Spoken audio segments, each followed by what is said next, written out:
Accept. Well, probably because I know that angels have probably saved me once or twice in my life, and I like helping them as well. That's why I created Corey's Angels, as a way to help girls who are like kind of lost and needed to find their way to get their opportunities, their dreams, and make them realities. And that's what we do. We try to help them make their realities, you know, their dreams. For decades, Corey Feldman was known as the wide-eyed child star of the 80s, a Hollywood figure who moved effortlessly between film, music, and celebrity circles.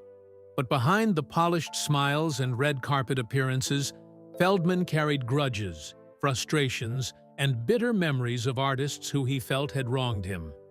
His rise into the music scene was anything but smooth, filled with mocking critics, backhanded compliments, and musicians who saw him as nothing more than a joke. Yet Feldman never forgot. When he finally opened up about the 5 musicians he hated the most, his words exposed a side of fame rarely discussed: the unvarnished spite that festers when egos collide. Who were these musicians, and what exactly pushed Feldman over the edge? Stay with us as we find out. By the early 2000s, Feldman had fully committed himself to his band, Truth Movement. He poured time, money, and heart into performances that he believed were revolutionary. But to his critics, and more painfully, to many of his fellow musicians, his work was a punchline. Some called him Michael Jackson's wannabe shadow, mocking his style, dance moves, and even his stage wardrobe. Others dismissed his lyrics as indulgent, the desperate cries of an actor pretending to be an artist. The sting of rejection grew sharper as it came not from anonymous tabloids, but from recognizable names in music. Artists Feldman once admired, who laughed at him when he stood on the same stage. The mask began to slip when Feldman appeared on talk shows and reality TV spots. He would flash a smile, crack jokes about himself, and nod along with interviewers who prodded him about his failed music career. But behind the rehearsed laughs, bitterness was brewing.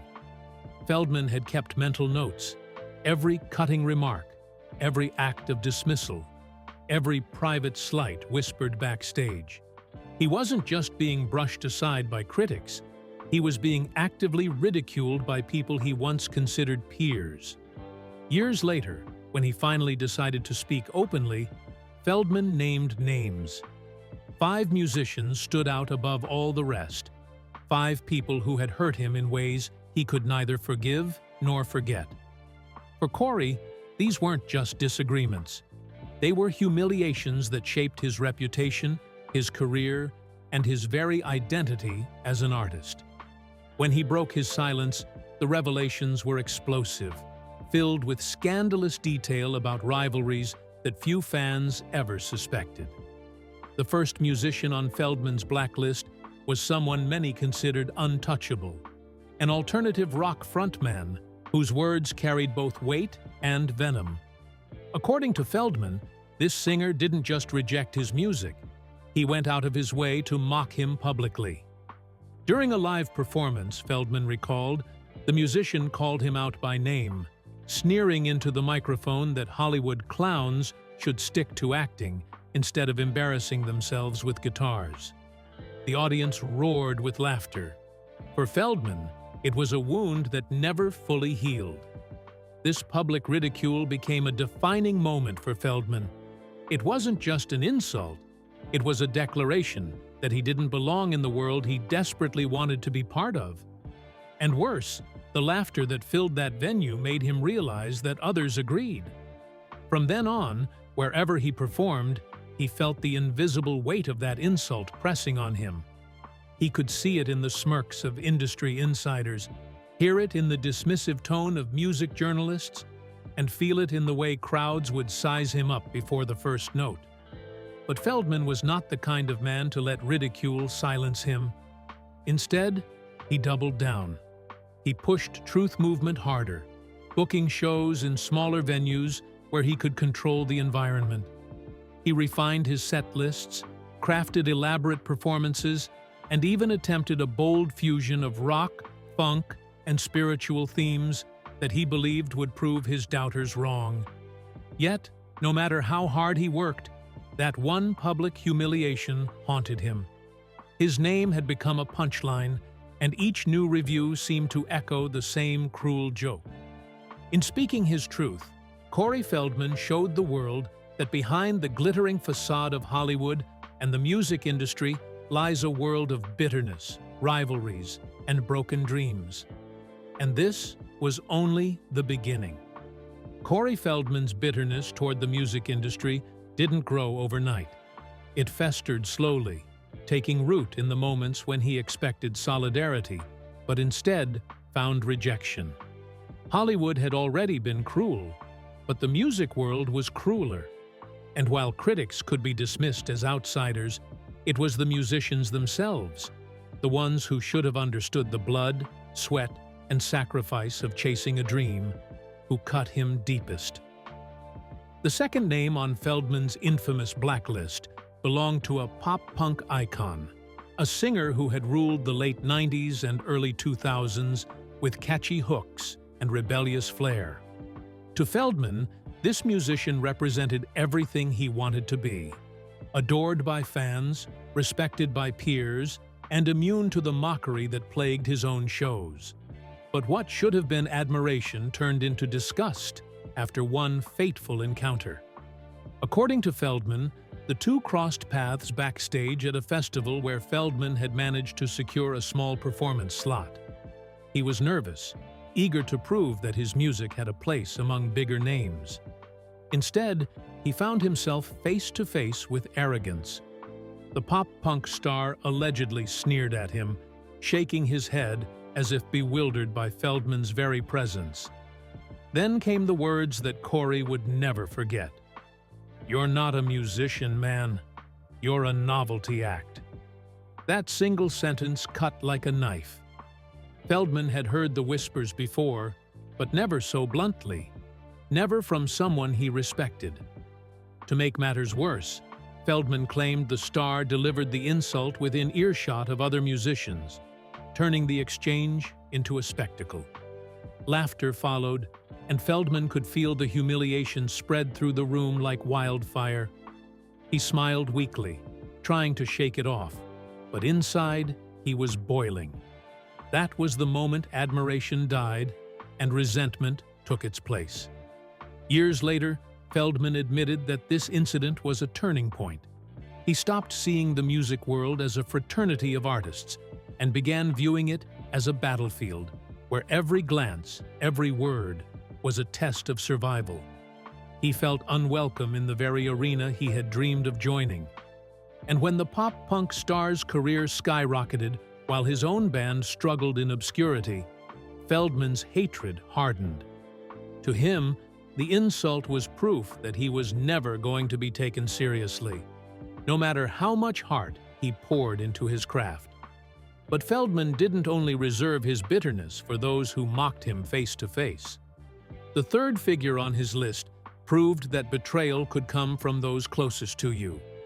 This time, the story wasn't about public ridicule, it was about trust shattered in private. During the early days of Truth Movement, Feldman worked with a session guitarist whose reputation in the industry was solid. Feldman saw him as both mentor and friend, someone who believed in his vision. They spent hours together in studios, crafting songs that Corey was sure would silence his critics. But just as Feldman was preparing to launch his new material, he learned a devastating truth.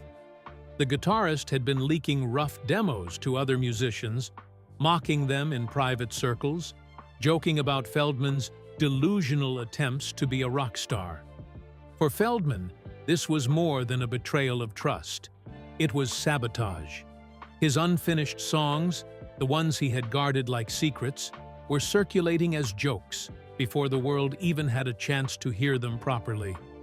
When Feldman confronted the guitarist, the man brushed it off, saying it was just harmless fun. To Corey, there was nothing harmless about it. That betrayal not only ruined their friendship, but also cemented the guitarist's place on his blacklist of hated musicians. And yet, despite all of this, Feldman kept pushing forward.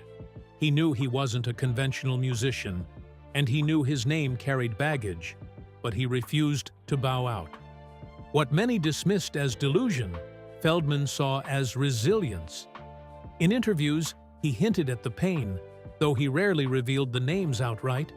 He would talk about so-called friends who betrayed him, about big names who ridiculed him, but it wasn't until later that the full story came spilling out. The music industry thrives on rivalries, many of them staged for publicity. But Feldman's grudges weren't manufactured for headlines. They were raw, personal, and dripping with the resentment of someone who felt perpetually disrespected. He wasn't fighting for chart positions or record sales. He was fighting for dignity, for the right to be seen as more than a washed-up child actor dabbling in music. The public, of course, ate it up. When Feldman finally revealed that he hated these musicians, fans and critics alike scrambled to piece together the full list. Forums lit up with speculation, and journalists dug through old interviews looking for hidden clues. Feldman's pain had become entertainment, another bizarre chapter in the strange saga of his career.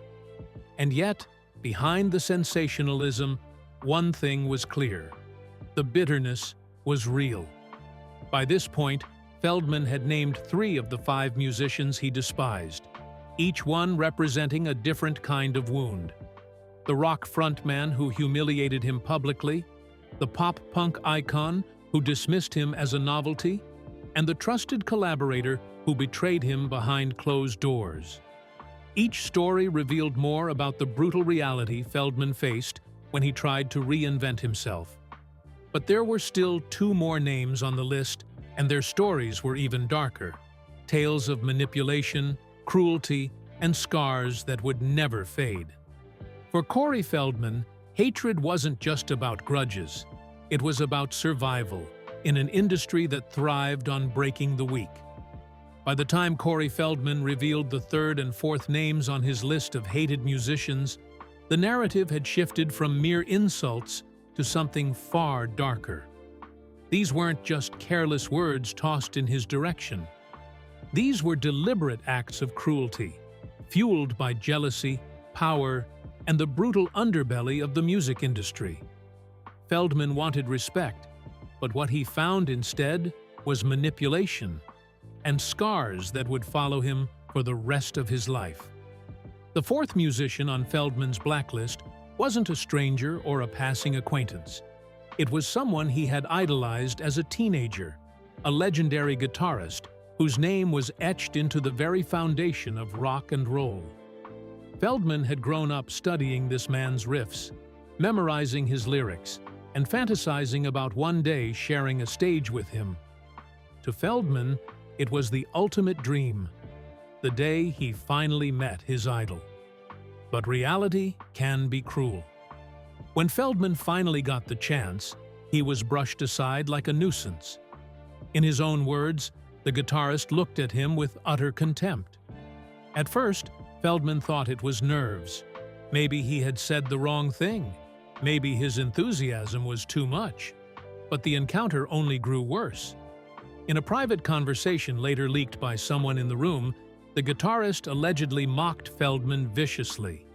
He described him as a washed-up actor playing rock star and dismissed him as nothing more than a fan who thinks wearing a guitar makes him a musician. The betrayal cut deeper than the others because this wasn't just ridicule. This was an idol crushing the dreams of someone who once worshipped him. Feldman had walked into that meeting hoping for validation, perhaps even guidance. Instead, he walked out with a shattered image of someone he once saw as untouchable. The anger and disappointment never left him. In fact, Feldman confessed years later that he burned every poster and record he owned of that guitarist, unable to even listen to the music without hearing the cruelty behind the chords. But as brutal as that rejection was, it paled in comparison to the 5th and final musician Feldman revealed, an artist whose treatment of him crossed the line from insult to exploitation. this was no passing humiliation. It was, in Feldman's eyes, a calculated act of manipulation designed to destroy his credibility before it even had a chance to grow. The story began with what seemed like an opportunity. A prominent electronic musician, known for blending pop with experimental sounds, approached Feldman with interest in a collaboration. To Feldman, it felt like a breakthrough moment. Here was someone with industry clout, someone who saw potential where others only saw failure. Feldman dove into the project with everything he had, eager to prove his worth. What he didn't know was that the entire collaboration was a setup. According to Feldman, the electronic musician never intended to release the project seriously. Instead, he used Feldman as a gimmick, a way to generate attention through mockery. Studio footage of Feldman recording was secretly circulated, edited to highlight his most awkward moments. Clips appeared online showing him struggling to hit notes, exaggeratedly dancing in the booth, or delivering passionate lyrics that were cut and twisted into memes. Overnight, Feldman became a laughingstock, not because of critics, but because someone he trusted had handed the world the ammunition.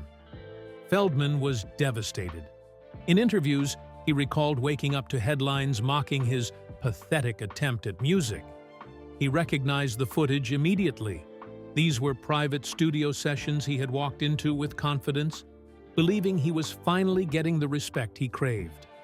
The betrayal wasn't just personal, it was professional sabotage.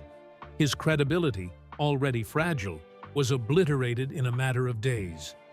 The fallout was swift and merciless. Concert bookings dried up. Radio stations refused to play his singles. Journalists, who once ignored him, suddenly couldn't stop writing about him, but not as a musician. They wrote about him as a joke, a cautionary tale of what happens when an actor strays too far from his lane. For Feldman, the hatred he felt toward this musician wasn't just about betrayal. It was about destruction. And perhaps most disturbingly, Feldman believed jealousy was at the heart of it. He argued that the electronic musician resented the attention Feldman's name still carried. Despite the mockery, Feldman had star power that could fill headlines, while the musician's own career was fading into obscurity. By dragging Feldman through the mud, he found a way back into the spotlight, even if it meant ruining someone else in the process. When Feldman spoke about this betrayal, his voice carried more than anger. It carried exhaustion, the weary tone of someone who had been fighting for dignity for far too long. "I trusted him," he admitted, "and he turned me into a circus act." That single sentence summarized decades of Feldman's struggle. The music industry had never given him the validation he craved. Instead, it handed him humiliation after humiliation, often delivered by the very people he looked up to or relied on. But for Corey Feldman, hatred wasn't random. It was earned, one betrayal, one insult, one shattered dream at a time. One of the most notorious clashes occurred during a charity event that should have been a celebration. Feldman had been invited to perform a short set, an opportunity he hoped would showcase his sincerity as a musician rather than as a novelty act. He had rehearsed for weeks, determined to prove he belonged on that stage. But according to Feldman, a veteran rock singer made sure that wouldn't happen. The two men were scheduled to share the bill, but the singer allegedly went out of his way to undermine Feldman. In Feldman's retelling, he arrived to find his sound check shortened, his microphone accidentally tampered with, and his stage time cut without warning. By the time Feldman finally stepped onto the stage, he was visibly rattled. His set came off awkward, his vocals buried beneath faulty sound, and the crowd responded with indifference. Later that night, Feldman overheard the veteran rock singer laughing with others, calling the performance the low point of the evening. It was a deliberate attempt, Feldman believed, to humiliate him. He wasn't just competing for respect. He was fighting sabotage orchestrated by peers who considered him unworthy of sharing their spotlight. That night planted yet another seed of hatred, one that never faded. But humiliation wasn't the only weapon used against him. Feldman recalled a different incident in which a popular rapper, riding high on a wave of chart success, clashed with him during a rehearsal for a televised special. Feldman had been invited as part of a multi-artist lineup, a chance to show the world his versatility. Yet, from the moment he arrived, the rapper treated him with open disdain. The confrontation began with words, sarcastic jabs about Feldman's child star dance moves. Feldman tried to brush it off, but the tension escalated when the rapper hijacked a rehearsal segment, deliberately mocking Feldman's performance style in front of the crew. The room erupted in laughter, and Feldman stood frozen, humiliated once again. But this time, he snapped. Witnesses later recounted that Feldman confronted the rapper, shouting that he was tired of being treated like a joke. The argument grew heated, nearly boiling over into physical violence before stage managers pulled them apart. Though cameras never captured the clash, whispers spread quickly. By the time the live broadcast aired, Feldman's reputation had already taken another hit, this time painted as unprofessional and volatile. Feldman, however, saw it differently. To him, it wasn't volatility, it was survival. "I wasn't going to let him turn me into a punchline," he would later insist. But in an industry where perception often outweighs truth, the damage was already done. There were also quieter betrayals that cut just as deep. Feldman described how a rising indie band once invited him to collaborate, praising his unique perspective and promising an artistic partnership. At first, Feldman felt elated. Finally, here were musicians who seemed to take him seriously. But once the recording sessions ended, everything changed. Instead of releasing the track as promised, the band shelved it, telling Feldman it didn't fit their vision. Months later, Feldman learned the truth. They had re-recorded the song, stripping out his vocals and guitar work, and released it without him. It wasn't just theft, it was erasure. For Feldman, this incident symbolized the way the industry treated him at large. Even when he was invited in, he was disposable, used for his name, then discarded before he could claim any credit. The betrayal solidified his growing belief that the industry wasn't built on talent, but on ruthless self-interest. If you were weak, if you were vulnerable, you were prey. These backstage wars, piled one on top of the other, hardened Feldman's perspective. He no longer believed that respect was something he could earn by playing harder, singing louder, or working longer hours. Respect, he realized, was a gatekeeping tool wielded by those already in power. And for someone like him, a former child star trying to redefine himself, it was a weapon used to keep him permanently on the outside. By the time he finished naming names, Feldman had made one thing painfully clear. His hatred wasn't petty. It was forged in the fires of betrayal, sabotage, and open war. And though the world may have laughed at him, Corey Feldman refused to let those scars be forgotten. For Corey Feldman, the music industry wasn't simply a place of artistic struggle, it was a battlefield littered with betrayals so cruel that even decades later, the wounds still burned. By the time he spoke openly about the 5 musicians he hated most, Feldman had painted a picture of ridicule, sabotage, and shattered trust. But in his telling, 2 of those musicians didn't just ridicule him, they crossed a line, turning professional competition into something darker, more personal, and more destructive. These weren't just rivals. To Feldman, they were enemies.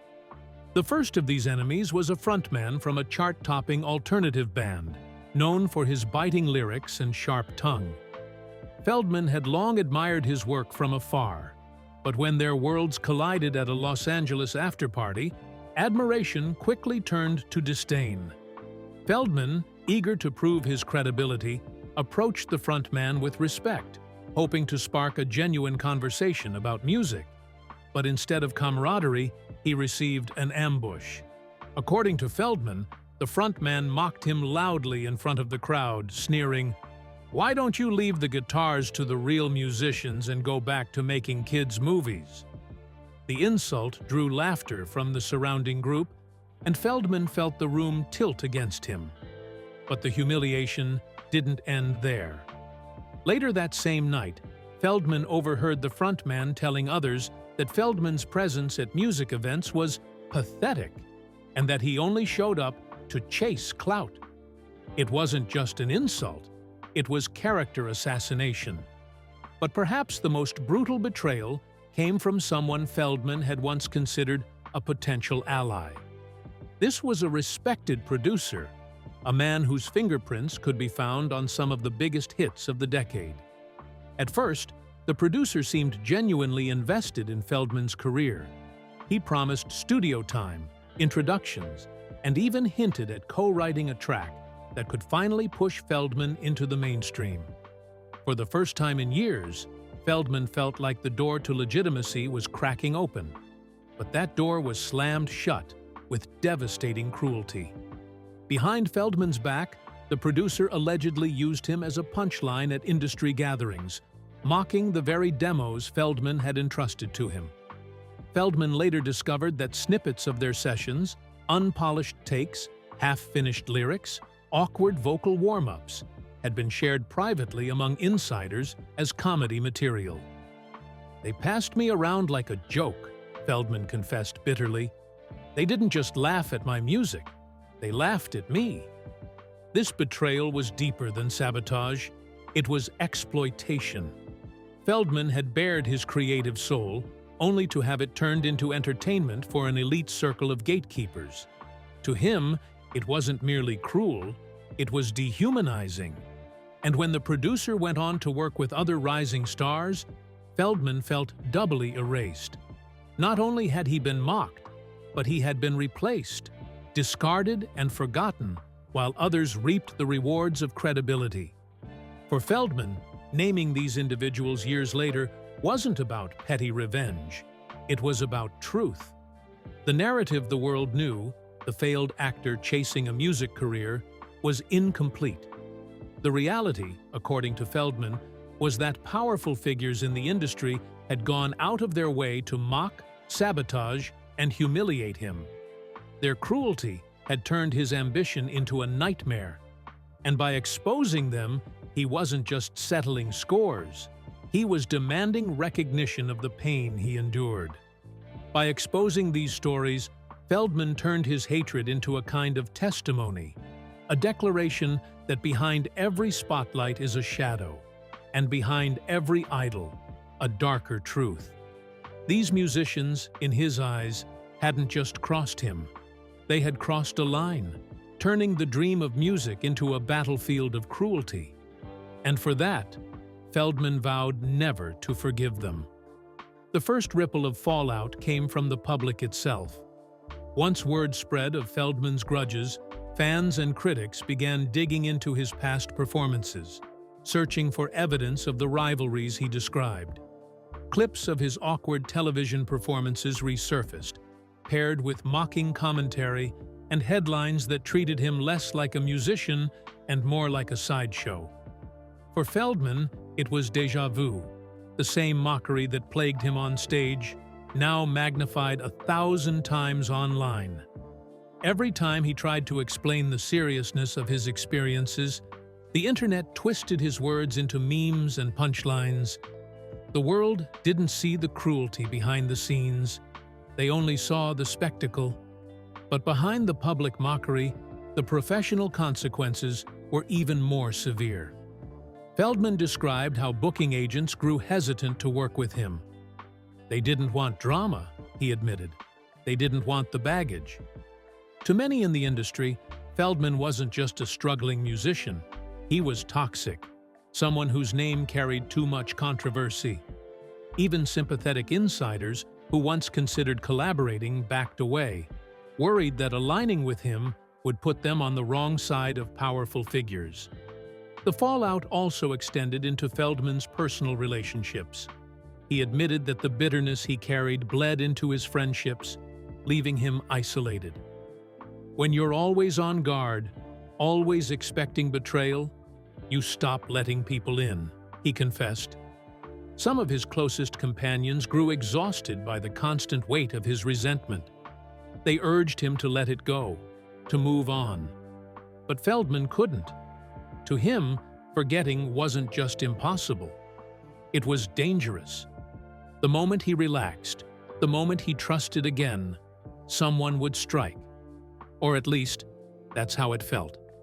Yet, even in the midst of fallout, Feldman refused to back down. He described his revelations not as acts of destruction, but as survival. "I couldn't carry the silence anymore," he insisted.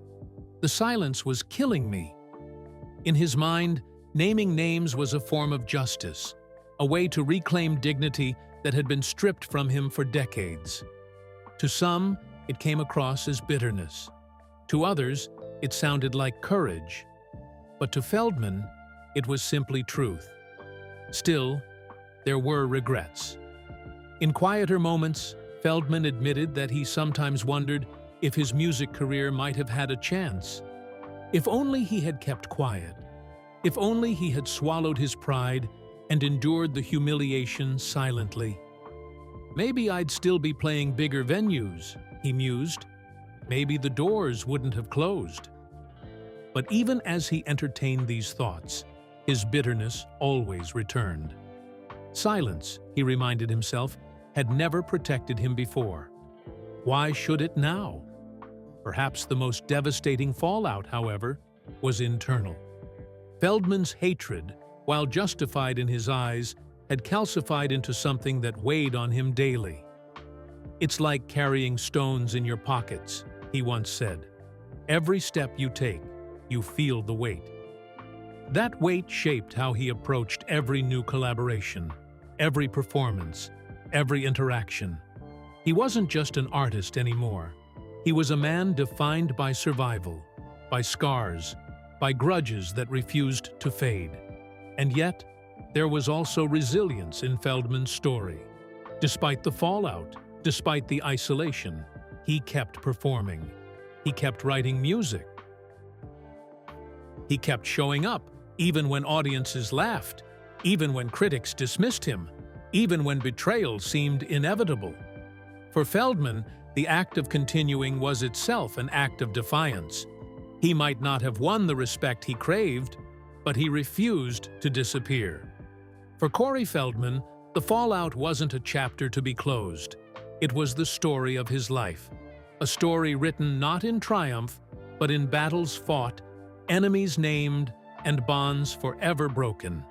And though the world may laugh, Feldman's scars remain a testament to the darker truths of fame, truths that few dare to speak aloud. Corey Feldman's revelations weren't just grudges. They were raw scars from a career haunted by betrayal, sabotage, and ridicule. Behind the glittering facade of fame, he exposed a ruthless world where enemies often wear the mask of friends. But what do you think? Were Feldman's hatreds justified, or was he consumed by bitterness? Share your thoughts below, and don't forget to subscribe for more untold Hollywood scandals.